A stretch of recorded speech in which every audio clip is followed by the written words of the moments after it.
one of the most divisive parts of local politics has to be the implementation of low traffic neighbourhoods, and the latest one that seems to have been implemented against the consultation is in Streatham. It's the Streatham Wells Low Traffic Neighbourhood, and this week we saw a train of 41 buses. I think we have some footage of those buses actually. 41 buses which were just stuck on Streatham High Road, not moving, all empty. And in fact, data from Transport for London showed that that particular road, one bus took 121 minutes to travel 2.9 miles. The entire route was scheduled to only take 29 minutes in total. Now, of course, you may think that this is a local story. It is not. It is one that is across the UK. Many cities across the UK have these low traffic neighbourhoods, including Oxford, including Newcastle, including Birmingham. And so, of course, this is reflective of what might be happening near you. Well, We Are Possible is a climate action group, and the co-director of that and the Car Free Cities campaign, Hira Khan Adeogun, joins me live on talkTV. So, Hira, thank you for joining us this morning. I know you're very much in favour of low traffic neighbourhoods. What's the involvement of We Are Possible? What do they do which is related to sort of low traffic neighbourhoods and car-free cities? Morning, Cristo. Morning. So I work for a climate charity called Possible. And so we know we need to drastically cut car use for our health and the planet. And LTNs are a tried and tested bog standard method used over the last 60 years across Britain to cut traffic on minor roads. And that's where 90% of Londoners from all backgrounds live. And LTNs kind of make them safer, calmer, cleaner, greener. That's the idea. So Possible has done extensive research on LTNs over the past 3 years in collaboration with the University of Westminster's Active Travel Academy. And again, it's just showed how successful these measures are, particularly in a time where council funds are squeezed. They're a cheap, targeted intervention to help cut car use. But most importantly, they're not a silver bullet. You know, they are just one tool. They need to be combined with other things like bus priority lanes, increasing public transport, building protected cycle lanes. That all combined is going to create cities that are safer, healthier and greener. Okay. You've put out videos on Possible saying that traffic is vanishing into thin air. Those are your words, Hira, on a video you put out for the Possible charity. On some of the boundary roads in Streatham, there have been an increase of 62% in traffic. When it came to the low traffic neighbourhood in London Fields, 1, 2, 3, 4, 5, 6, 7 of the boundary roads saw traffic increases between 2% up to 55% in total. Where is this vanishing traffic on this tried and tested method that you have just outlined? Great question, Cristo. So obviously what that research has done is done an average of all LTNs. So the idea is that most people, and you know, I think on your show many a time you have blamed LTNs for increasing traffic on boundary roads. So what we did was have a look at all the LTNs that we could get the data for. And we said, right, is that the case? And what we found is on about half of those roads, on those boundary roads, traffic went down. And on about half of the other roads, traffic went up. And therefore, if all of the inner roads in an LTN show that traffic is going down on those roads, we can concretely say, right, so traffic goes down on inner roads on those LTNs. But if it's half and half on boundary roads, you can't concretely blame the LTN for that. So what's going on in a Streatham Wells and you know, these backed up buses that you were talking about is traffic is quite a difficult thing because there are lots of different factors that play a role into this. It isn't a steady thing. In this case, there were roadworks going on. In almost all of the cases where Streatham Wells LTN is, you know, showing up and people are complaining about it, it's because there's been roadworks. There's also been a combination of things like there's not enough the bus priority lanes are not continuous. People have been parking on the A23, that also backs things up, and there are just too many cars on our roads. Did you not? Does possible not envisage that roadworks take place on boundary roads? Because we're never going to have a time where there are no roadworks. So of course, if you take all of the traffic that was from side roads and you filter them onto one road, every single piece of traffic, well, firstly, the whole point of a low traffic neighbourhood is to increase the traffic and journey times on boundary roads. That is what is wanted. So therefore, you get this apparent shift to other modes of transport, which isn't working at the moment. But secondly, of course you're going to have broken down cars. Of course you're going to have parked cars. Of course you're going to have roadworks. Well, it's not, of course, you're going to have parked cars. Of course you're not going to have roadworks. That's something that people can control. What about roadworks? But roadworks isn't something that we can control. So if Thames Water needs access, whether or not that LTN is there, that's gonna cause traffic on that road, but then right? People it's have got an absolutely nothing to do with the LTN. Well, of course it does, because people don't have an alternative. It absolutely doesn't. Okay, so where do you expect the traffic to go? If there's roadworks on a major road and you've closed or you've advocated for the closing of all the side roads, where does the traffic go when there is inevitably roadworks? The traffic stays on the main road where the traffic belongs, because that's what the main road was made for, right? So that's why Whereas the minor roads were made for where people live and access areas, right? How do people who live there get access to it? And I would say in the grand context of things, Cristo, LTNs are actually a very, very small measure. They don't charge anyone. People who own cars can still access their homes. LTNs, well, they don't, as in, if you obey the rules, you don't get charged, right? If you go the way that you're supposed to go around. If you need to get to your house, you take the route around. You can still access your house. Deliveries can still get in. It doesn't charge anyone. So no one can take the through route. So therefore, it's not supposed to be a through route, though. Yes, it is. That was the result of sat-navs. That was the result of sat-navs over recent years. Who are you to decide what a through route is? It's not down to charities like Possible to decide what a through route should or shouldn't be. I never said that I was deciding, but surely residents have a say as to, what level of traffic. Can I just say one thing? I remember being in the 90s and being able to play on my road. My brother played football outside. I used to ride my bike up and down the road, and that was because it was quieter. Now we have so much traffic. If it's up to residents to say, the residents in Streatham Wells LTN were overwhelmingly against it. So the consultation was overwhelmingly against. So if it's up to residents to say, what I would say is that I don't remember anyone asking us, can our streets be flooded with traffic? Where was the consultation for that? Well, I'm afraid that is, firstly, traffic in London has been declining. Private vehicle use in London has been declining year after year after year in our city. And yet we still have too much traffic on our roads. I think, Cristo, you probably complain about traffic just as much as anyone else, right? I do, when it's all filtered onto one road and there's no alternative routes, and we have people who are advocating for more congestion, which you are. Cristo, get real. We're a mega city. Space is at a premium. We can't just give it all up to traffic when we're in a housing crisis.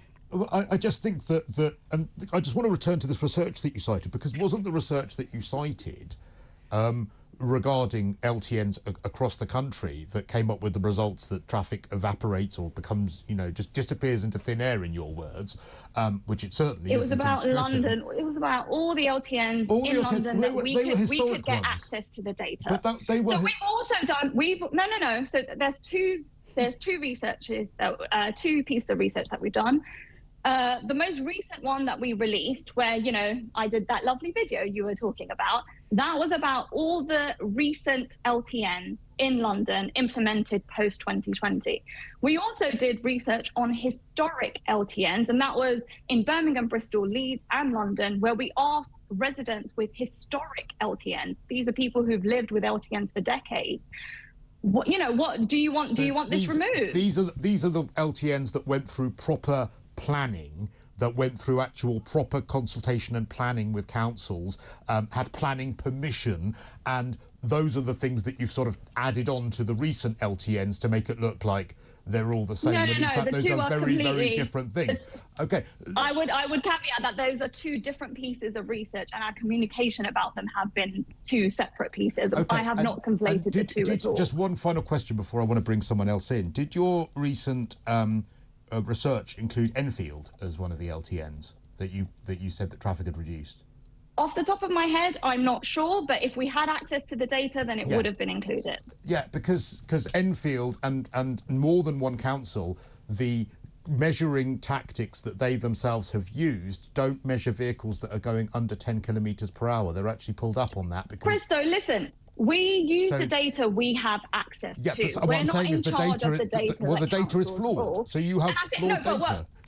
But almost all research has some level of caveats attached to it. So we can only deal with the research that we have. Your video saying that traffic disappeared and became invisible and just disappears there's no caveats because to that. People take alternative routes. You know what happens, Cristo? People take alternative routes. If you're walking, if you need to go and get groceries and it's 10 minutes down the road by walking, it's 5 minutes in your car. Actually, sitting in your car is going to take you 15 minutes. Then you got to go and find parking. All right. It becomes a headache. So you're like, all right, I'm going to walk. Let's bring someone in who's actually going through that at the moment. We've been talking a lot about Streatham. Vicky is a Streatham resident who wants to discuss what's going on. Morning to you, Vicky.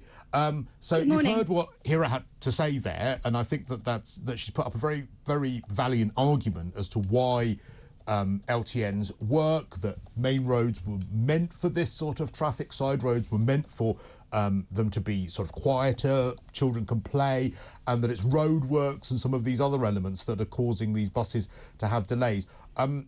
What's your experience of the LTN in Streatham? Well, I live in the new Streatham Wells LTN, and Hira was saying about residents and wanting quieter roads. So I would like her to consider all of the residents who live on Liam Court Road and Streatham High Road, which are now absolutely jam-packed. There are major schools on Liam Court Road that are being affected by increased traffic and increased pollution. Because of the Streatham Wells LTN. It's just not as simple as close some roads and traffic will disappear. People use their cars for all sorts of reasons. If you have a family, you cannot do a family shop on the bus if you need to do a weekly shop. We have supermarket deliveries and they have been struggling to get to our house. And we're actually in one of the simpler parts of our LTN. But we have been made into a one-way street, and that doesn't seem to have filtered through, even to certain parts of the council who didn't realise when they tried to close off the only access road to our road. So I think it's a much, much more complex subject. But to come back to one of Hira's earlier points, this is only going to work if you've got robust, adequate and effective public transport. And that does not currently exist in Streatham, and it's only been made worse by the current LTN. So obviously the wall of buses, it made it into national press. It's been legendary in the local area. People are struggling just to go about their daily lives. Hira says that's the roadworks that caused that. Well, it's interesting that she says that because I've lived in the same house for 20 years and I have never seen the high road in the state that it's in now, but Thames Water have been digging the high road up as long as I can remember, because Thames Water do like to patch things up instead of doing a more permanent fix. And the same with Liam Court Road. Thames Water are digging that up on a regular basis throughout the year. This is not new information. All right. And I want to give surprise. Hira a chance to respond to all of that. I mean, there's someone who is actually living in Streatham, who's lived there for years, who has never seen carnage like this before. I mean, how can you still advocate for these sorts of schemes when you hear that sort of thing, Hira? Well, I think Vicky and I are really aligned in saying that LTNs are not the silver bullet. And I've said from the very beginning, I said in my opening speech, they should not be used just, and you know, like Vicky says, it's a complex issue. It's not just close some roads and there you go. You do need bus priority lanes so that there isn't this lead-in of buses with nowhere to go stuck in traffic. You do need excellent bus lanes all over public Streatham, transport. they're not continuous, they're not continuous, and that's where buses get stuck. So if there are continuous bus priority lanes, then the buses won't get stuck because there won't be other traffic in there. We do need public transport. We do need, EV charging infrastructure. We do need cycle lanes. We need all of these things to make it easier to make that transition. Why aren't you advocating for all of that first? Why aren't you saying to every single council that you are lobbying with and your charity, why aren't you saying, we want all of that first, then we will advocate for a low traffic neighbourhood? Why are you advocating for these schemes to be brought in before all of those things are in place? There's a couple of reasons why. The first one is time, and that is the climate crisis is getting worse and worse. And if we were to rely on everything being absolutely perfect before we started implementation, we'd be living on a burning planet. The second reason is that there is lots of research around the world showing that if you do things like give people free public transport or give people incentives for electric vehicles, you don't actually shift you don't do the modal shift needed, as in increasing the people who are walking, wheeling and cycling and using public transport from those who are very comfortable in using their cars. So what happened with the congestion charge in London is a really good example. Congestion charge was brought in, and that money was used to invest in buses. And that's how buses got better in London, because that money was used to invest in buses. Much worse. So it's not an either or. It's you need to do both at the same time. So your entire ideology is dependent on actually making people's lives like Vicky's more difficult. Because if you don't make those lives difficult, if you don't make those residents have gridlock on those main roads that live there, if you don't make those schools have to experience gridlock on those main roads outside them, then people's behaviour isn't going to change. So your entire hypothesis is based on their lives being difficult. That's exactly what you've just said. I mean, Cristo, let's be serious. London is roadblocked constantly because we are a mega city. There's too many people. There's too many people for everyone to each have their own car, right? So what we need to do is, we need to reduce car use full stop. Can you answer the point, though, please, Hira? Can you answer the point that your entire... I feel like I am answering the point in that... I want you to answer yes or no. Is your entire ideology based on making those roads busier because that would be the only way that you think it's going to change people's behaviour? Is that my entire ideology, yes. Cristo? No, that's not my entire ideology. My entire ideology is that we need to reduce car use to fight climate change. And the way we do that is by, one, making things a lot easier for people to transition out of their And what do you have to make harder for people? What do you have to make harder for people as part of that ideology? Also, you do need to make sure that the car isn't the easiest and cheapest way. Because otherwise, have to make harder unless you make public transport, unless you make public transport the easiest and cheapest way for people to get about, they're not going to use their car. What do you have to make harder for people? What is the aspect of this? I don't see this as making it harder for people. It's about making it easier for people. That's where lies the problem. Vicky, I'd like to just come in please respond and say, to this. Yeah, the problem is we've got trains with 4 carriages at rush hour. People can't get on the train. We've got buses chucking people off at the top of Brixton Hill because they can't move. We've got brand new lifts in Streatham Station installed at the cost of £5 million, which have now been out of order for several weeks and are not due to come back online until, as I understand it, until April was the latest. Of course, that could take longer. So we just don't have any viable alternatives. People are already using public transport to its maximum capacity. We need more of it. And until that happens, it's making life very difficult for everyone. I have got neighbours who require public transport, require patient transport to get to dialysis 3 times a week. Patient transport, directly because of the LTN, is now unable to pick that person up from their address. Hira, that doesn't sound like it's making anyone's lives easier. Not because they can't access the property, but because the route to access the property is now nearly a mile longer. Listen, and the patient transport schedule doesn't work. We've got to leave it. I'm so sorry, but Hira, I think we'll just leave you with that thought. That does not sound like it's making people's lives in any way easier.